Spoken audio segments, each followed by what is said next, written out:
Para a gente é um prazer estarmos aqui nessa livraria histórica, nesse espaço de resistência cultural do Rio de Janeiro, para estar lançando esses dois trabalhos, né? Kardec para o século XXI, com a Doreen Conta, que dispensa apresentações.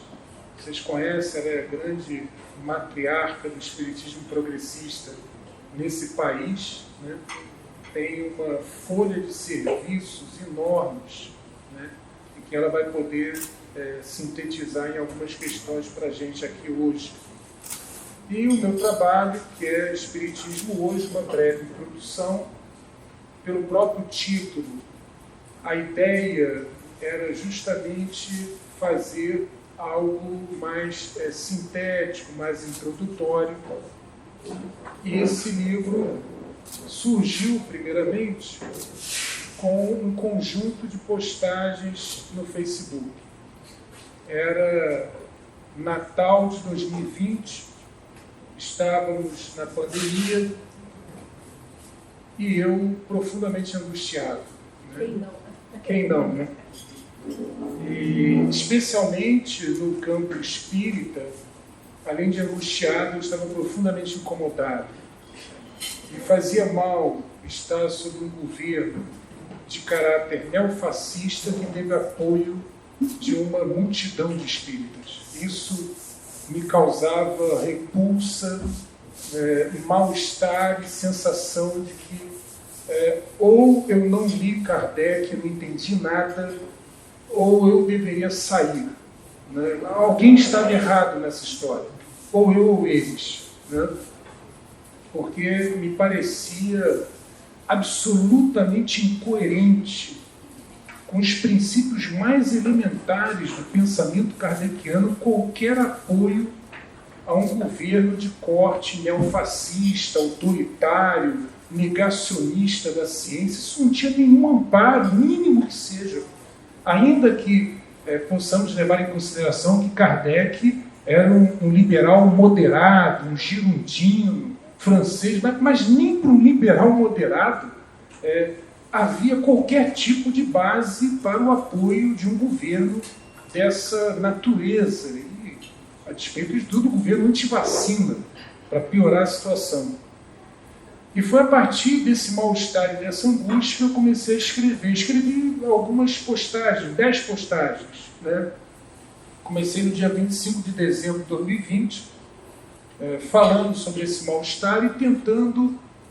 A minha tentativa era de explicar, numa linguagem a mais objetiva possível, de que, primeiro, eu não era uma anomalia, né? Que existia uma tradição progressista dentro do campo espírita, inclusive do campo espírita brasileiro. Né?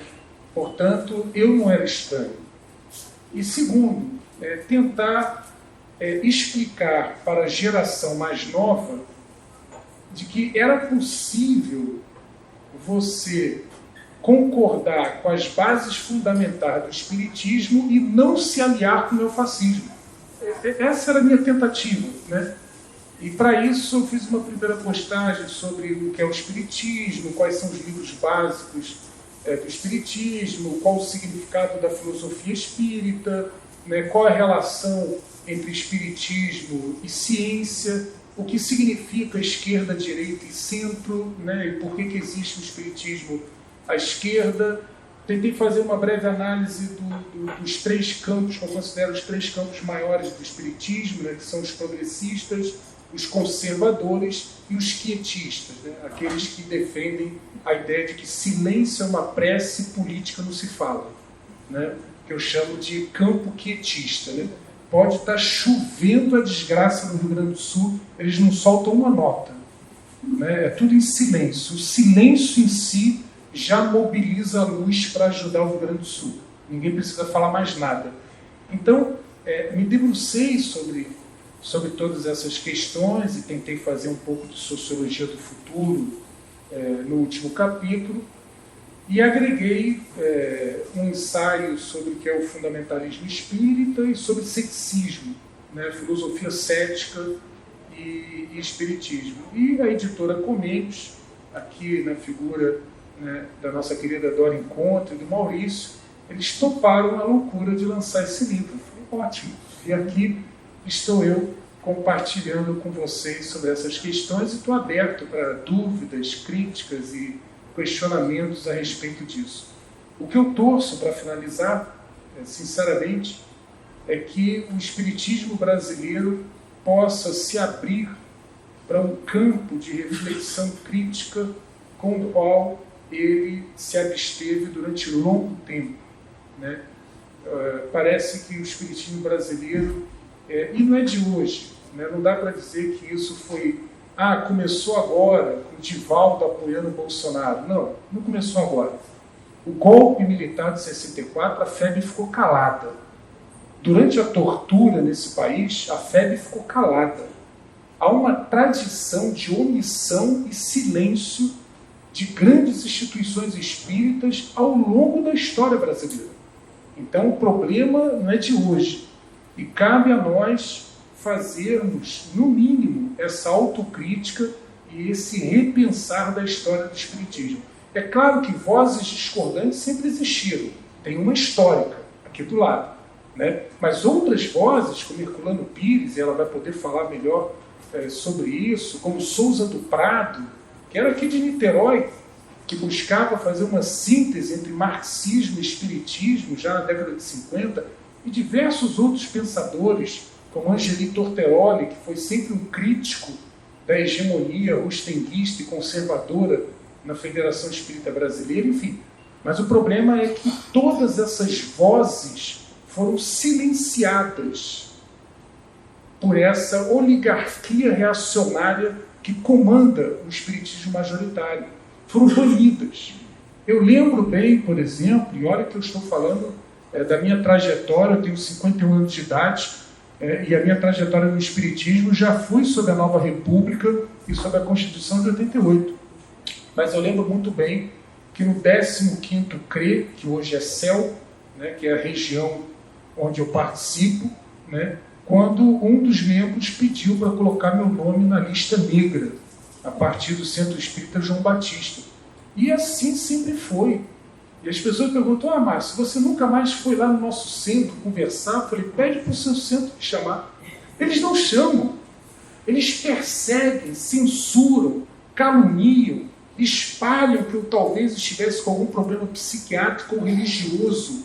É assim que eles fazem. Esse é o clássico, está obsidiado. Isso é o clássico. Por que você não chama Dora Encontro para falar no centro? Está obsidiado. Está o processo de fascinação esquerdopata. Né? E com isso, eles vão mantendo a hegemonia e silenciando qualquer voz que traz qualquer tipo de questionamento. Eu espero que livros como esse, livros como o da Dora, possam incentivar uma saudável rebelião entre nós para garantirmos que o espiritismo progressista, autônomo, democrático, tal como Allan Kardec pensou lá no século XIX, ele não venha morrer nas mãos do fascismo. Obrigado.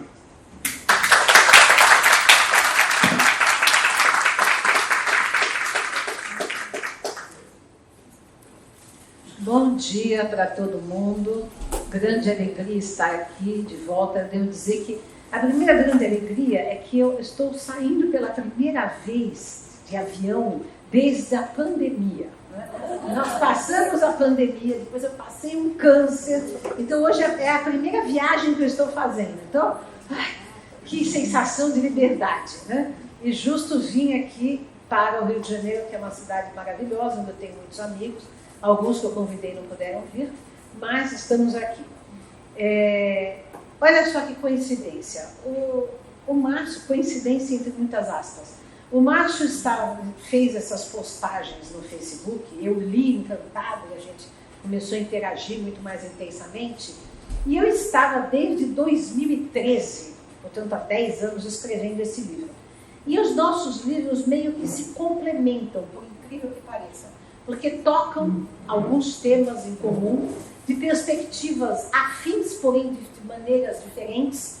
Então, foi assim uma feliz iniciativa nossa, da editora Comênios, de lançar os dois livros juntos, né?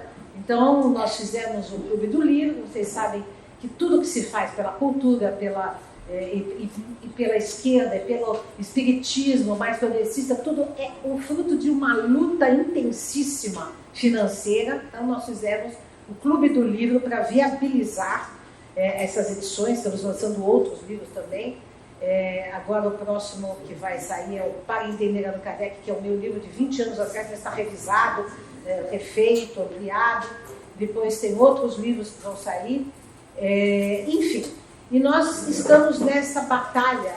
Eu devo dizer que esta ascensão do nazifascismo no Brasil já encontrou a Associação Brasileira de Pedagogia Espírita, que existe desde 2004, e a Editora Comênios, que existe desde 1998, desde sempre na resistência contra esse espiritismo autoritário, fanático, fundamentalista, né, que é próprio da federação, e esses médiums, que eu não vou nem citar nome, eu não faço propaganda para médiums fundamentalistas, e a gente sempre teve essa abordagem.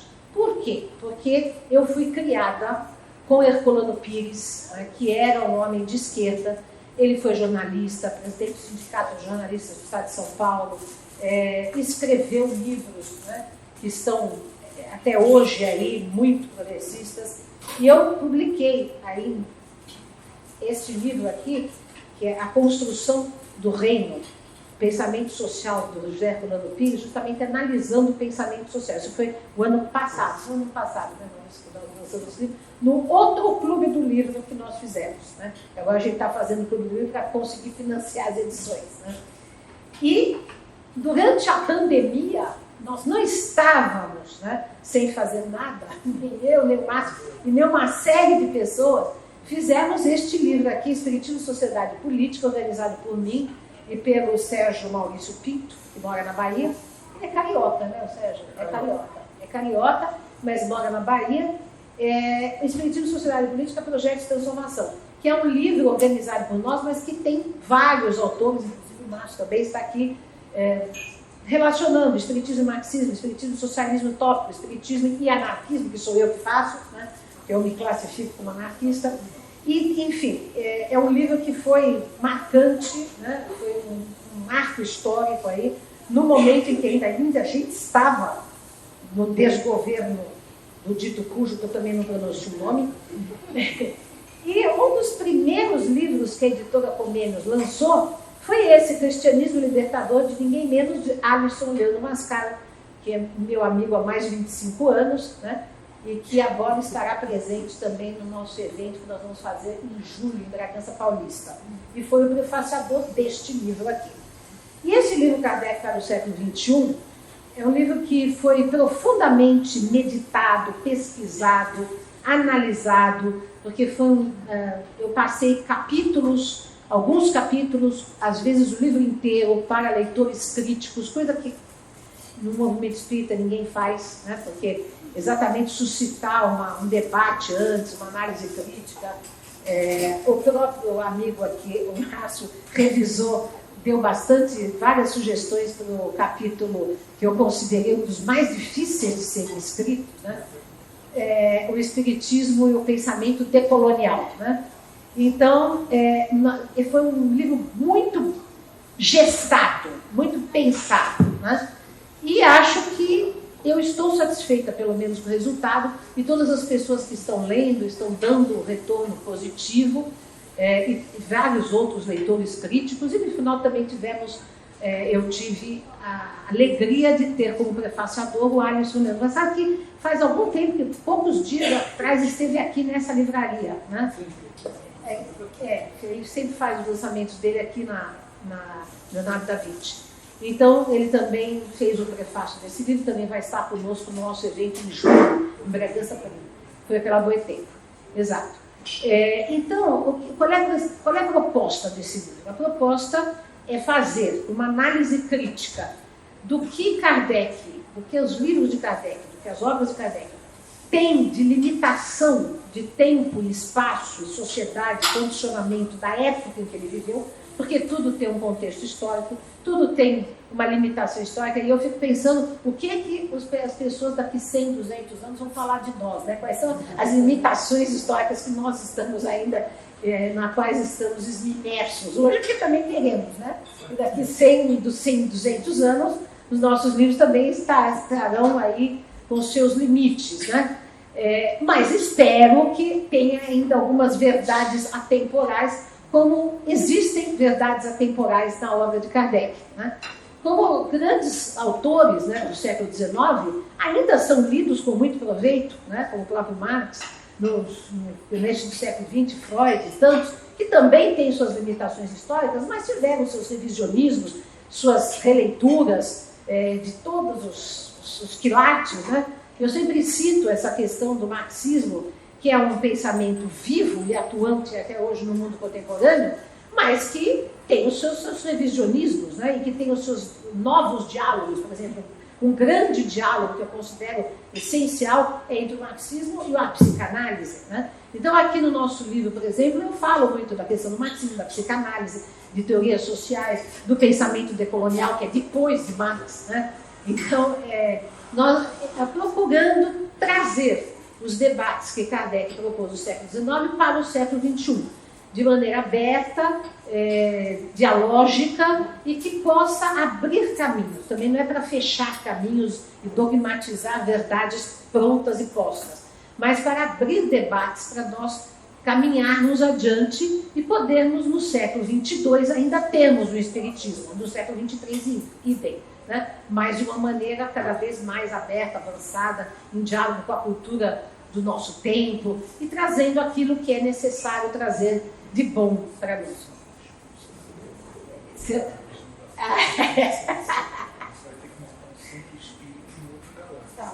quer fazer a piada? Não, é porque a Dora fala com muita esperança, né, do Espiritismo no século XXII, no século XXIII. Eu falo, se é que a Dora não será expulsa na terra de regeneração, né? Porque aí ela vai ter que montar um centro espírita lá em Capela, em outra dimensão, porque estaria fora do planeta de regeneração.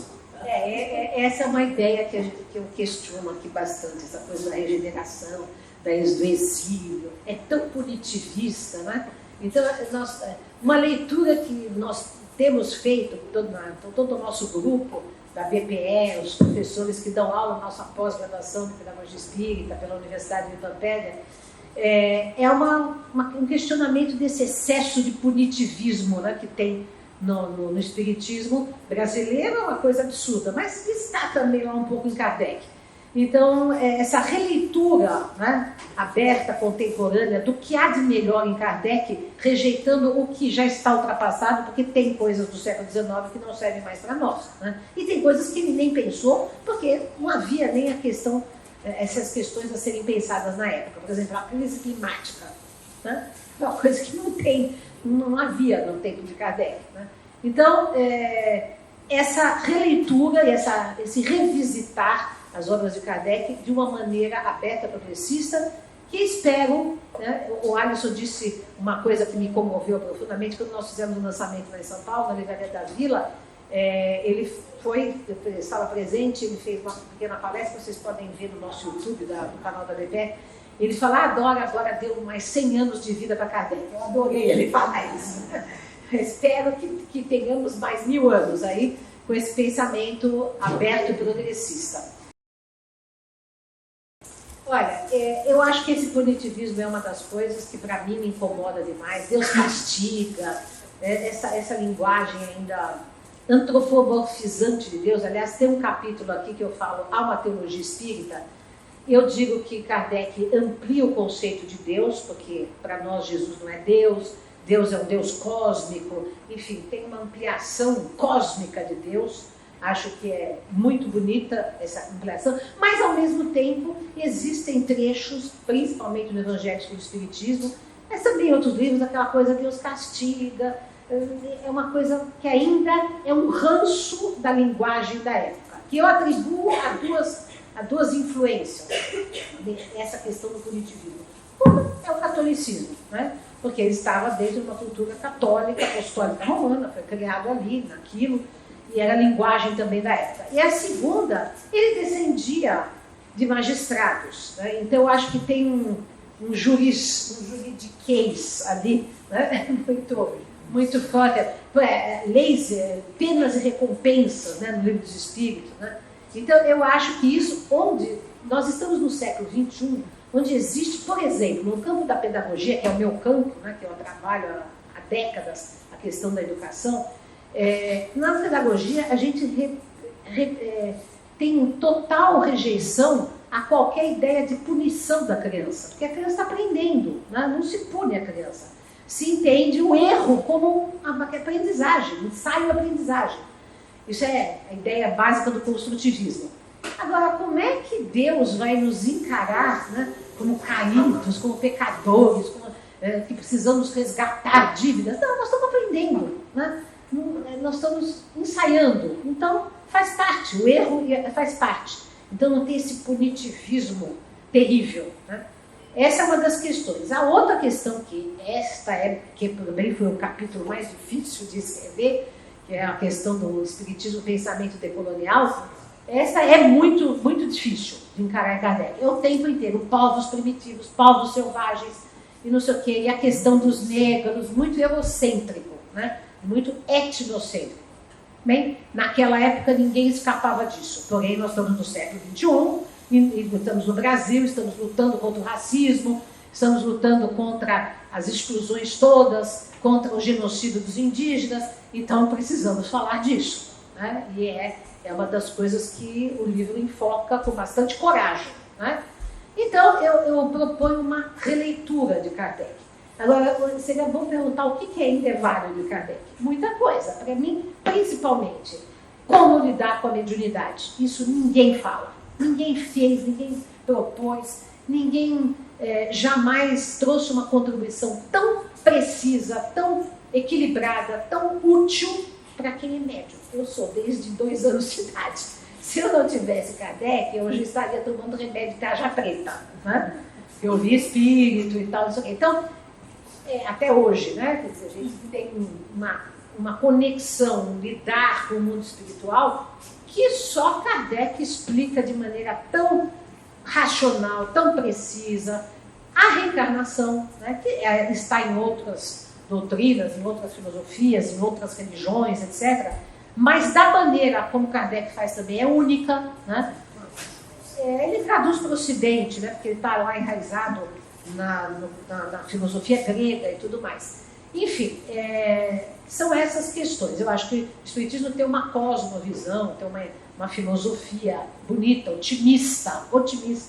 E eu quero dar um spoiler para quem ainda não leu o livro, no último capítulo, que é o capítulo que o Espiritismo tem a dizer para o século XXI, que é justamente o capítulo em que eu discuto, né? Ainda tem alguma coisa a dizer para os nossos tempos? Ou não? Né? E aí o capítulo termina com uma mensagem de Kardec, que é outro tabu no movimento espírita. Kardec não pode se comunicar, não pode, qualquer espírito pode se comunicar. E eu recebo comunicações de Kardec desde os 16 anos de idade. Nunca publiquei. Agora, com 61, já era, perdi o pudor. Publiquei.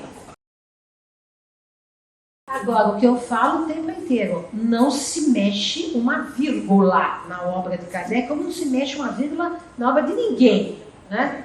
Nem de Shakespeare, nem de Marx, nem de ninguém, né? Porque é uma obra histórica. Agora, a gente pode criticar, reler, escrever mil livros, botar nota de rodapé. Eu comungo com a Dora e com vocês dessa mesma perspectiva, né? É preciso contextualizar a leitura de Allan Kardec para que a gente possa fazer com que o pensamento kardeciano diga algo para o século XXI. Caso contrário, se a gente abraça uma visão fundamentalista, né, a ideia de que o Kardec é um missionário de espíritos de luz, e esses espíritos de luz não cometeram nenhum erro, e, portanto, a obra kardeciana é uma escritura sagrada inerrante. Bom, Essa concepção não é espírita, mas é do fundamentalismo evangélico estadunidense que ganhou uma boa parte do mundo, né? Se nós, no campo espírita, olhamos para Allan Kardec dessa forma sacralizada, deificada, né? Como se o texto kardeciano fosse uma escritura, aí nós não teremos condições de fazer com que o pensamento kardeciano dialogue com o século XXI, dialogue conosco.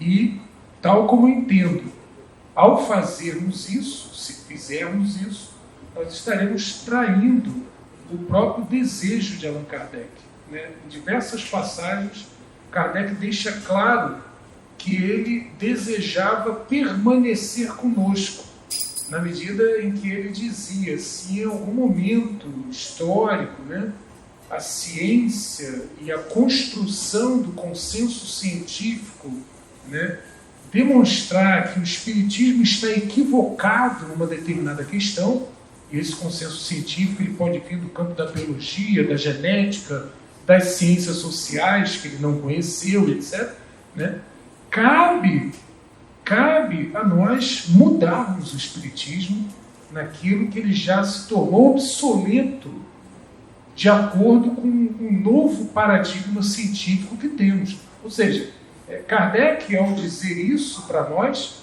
ele está querendo, tal como eu entendo, dizer, eu quero continuar dialogando com vocês, eu quero que a minha obra continue viva. Porque, se não for assim, ela se torna um fóssil. E aí, ao invés de nós aplicarmos Kardec para o século XXI, como eu proponho, como Dora está propondo aqui, né, nós faremos apenas uma espécie de devoção ao texto, né? De acordo com o grande missionário de luz Allan Kardec, capítulo 21, tópico 3, ele nos diz a verdade, né? E aí acabou. Isso é a morte do projeto espírita, tal como Allan Kardec entendia, que era algo vivo, algo que se mantinha em diálogo constante com a sociedade e com o novo paradigma científico. Esse é um problema seríssimo. Essa é a minha militância há 30 anos, né? Tanto que nós temos a Associação Brasileira de Pedagogia Espírita. O primeiro livro que a editora Comênios lançou em 1998 foram os textos pedagógicos de Kardec. Nós vamos relançar agora, é o último livro do Clube do Livro que nós vamos fazer esse ano. Vai sair em novembro, né, Maurício? Revisto, ampliado, etc. Para trazer esse pensamento pedagógico do Rivai ainda não era nem Kardec. Eu fiz a minha dissertação de mestrado na USP sobre Pestalozzi, depois o doutorado sobre pedagogia espírita na USP, né? Então, e temos a Associação Brasileira de Pedagogia Espírita desde 2004, numa luta insana, né? Não sei se com algum efeito, né? De acabar com esse termo absurdo de evangelização, que esse termo significa catequese. E nós não somos igreja para fazer catequese, né? Então nós temos um curso de pós-graduação de pedagogia espírita, né, que trabalha o ensino interreligioso, né? Esse curso está na 20ª turma, o Márcio é professor também desse curso, o Maurício também é professor desse curso. Nós temos a Universidade Livre Pampéria desde 2015, que é uma universidade livre, e temos curso de política, de filosofia, de psicologia, várias coisas online, né? E que é a ideia de trazer uma construção de um conhecimento em diálogo com a cultura contemporânea. Então temos lá curso de psicanálise, curso sobre Winnicott, curso de política, o que é socialismo, o que é espiritismo, o que é anarquismo. Não posso deixar de falar do anarquismo. E aí, então estamos tentando, mas o movimento espírita, febiano, conservador, aquela evangelização apostilada, primeira revelação, segunda revelação, terceira revelação, Moisés, Jesus, para as crianças, gente. E então, olha só, a influência bíblica, religiosa, fundamentalista, dentro do movimento espírita, né? Tem um certo outro indivíduo, que eu não vou citar o nome, que vive fazendo palestra, agora ele virou coach, como é que é? Vende palestras, né, de coach, sei lá, espiritualista, eu nem sei. Mas ele que fazia várias palestras sobre a Bíblia, sobre o Evangelho, você sabe do que eu estou falando, né? Aquela pessoa.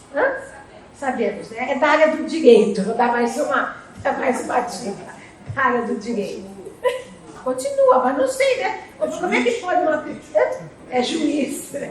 Enfim, como é que pode um juiz virar coach?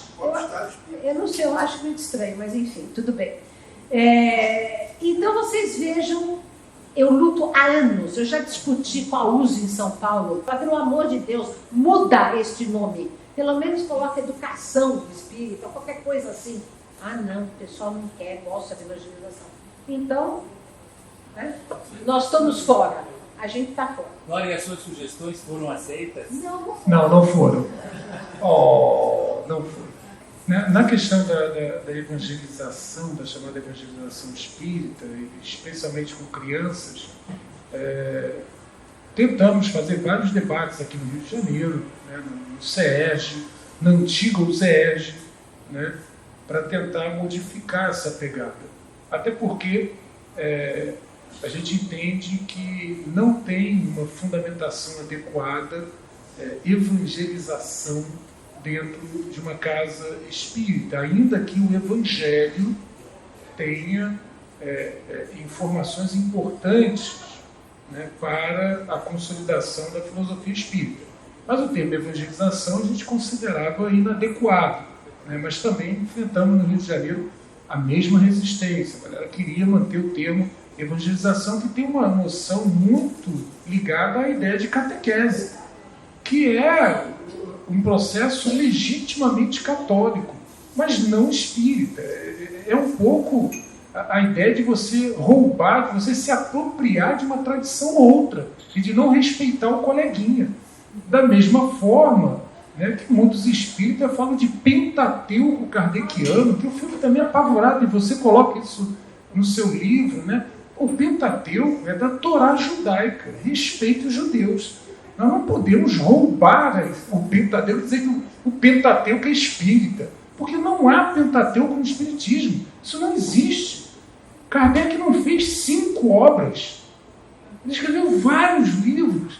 Então a gente tem essa coisa, às vezes, de roubar da tradição do outro, se apropriar, né, de uma terminologia ali. E o que é pior, o que eu acho mais complicado, né, quando a gente fez esse debate para a retirada do termo evangelização, o que estava sendo proposto na catequese católica, na área do 15º CRE, era 1000 vezes mais avançado do que a evangelização espírita.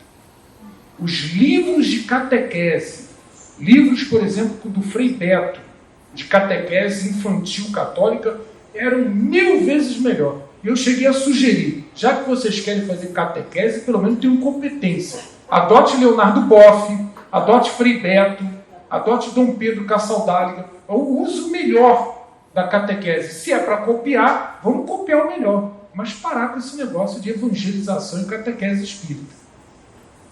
Gente, nós já estamos terminando porque ainda temos que autografar um pouco, né? Mas eu viajei de Manaus ao Rio Grande do Sul. Agora Rio Grande do Sul, a gente estava marcando um lançamento lá, não sei se vai ser possível. Acho que não vai ser possível tão cedo, né? Coisa trágica, terrível. Mas eu viajei durante décadas, esse Brasil afora, fazendo seminários, palestras. Nunca fiz palestrinha de 50 minutos, sempre seminários do dia inteiro, com dinâmicas, levando os livros, carregando os livros na mala. Agora eu não aguento mais carregar. Justamente falando sobre a pedagogia espírita, o tempo inteiro, e trazendo a ideia do diálogo interreligioso. Então, nós temos, por exemplo, o Alessandro César Pigueto e eu temos uma série de livros, 9 livros, editados pela editora Ática, que são todos os jeitos de crer, que é de ensino interreligioso, né? Que inclusive fala de todas as tradições, inclusive fala também do ateísmo, né? De Feuerbach, de Marx, de Nietzsche, etc. Então, vejam, esses livros, eles são adotados por escolas católicas, mas nunca foram adotados por espíritas, né? As escolas católicas mais avançadas do que o movimento espírita. Exato. O movimento espírita está na retaguarda do catolicismo brasileiro. Exato, exato. Então, gente, é isso. Mas avancemos, porque eu estou esperançosa, porque há males que vêm para bem, né? Essa ascensão da extrema-direita no Brasil, infelizmente, estamos observando uma ascensão da extrema-direita no mundo, né? Eu estou até bastante preocupada se nós não vamos... Eu acho que tem um projeto de um governo de extrema-direita mundial, né? Mas aqui no Brasil, gerou uma resistência entre os espíritas. Então, nos últimos anos, desde 2016, 2017, desde o golpe, né, nós tivemos a formação de vários grupos novos, coletivos, que são progressistas, que combatem combatem a favor da democracia, que têm ideias progressistas, abertas. Então, tem os espíritas à esquerda, tem os Girassóis, tem os Sejus, tem vários. Né? Nós estávamos antes aqui, devo dizer, né? Desde 2004, a Associação Brasileira de Pedagogia Espírita, e a Editora Comenos desde 98. Tanto que um dos primeiros livros também que a gente lançou na Editora Comenos foi o da minha mãe, que foi uma das primeiras teses sobre espiritismo na PUC de São Paulo, Ideias Sociais Espíritas. Né? Então, a gente vem nessa luta e eu acho que nos últimos anos esse recrudescimento da direita provocou a resistência daqueles que eu recebo todos os dias mensagens, manifestações. Várias pessoas falavam a mesma coisa para mim hoje.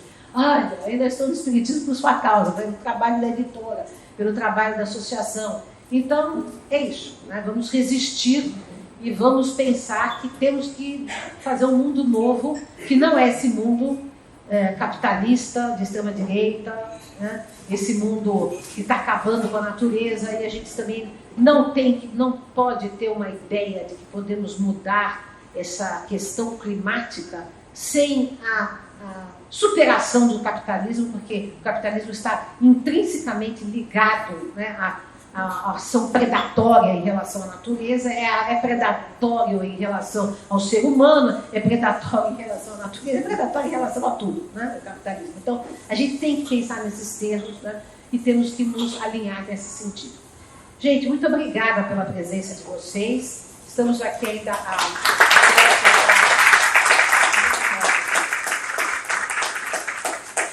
Obrigado. Sigamos.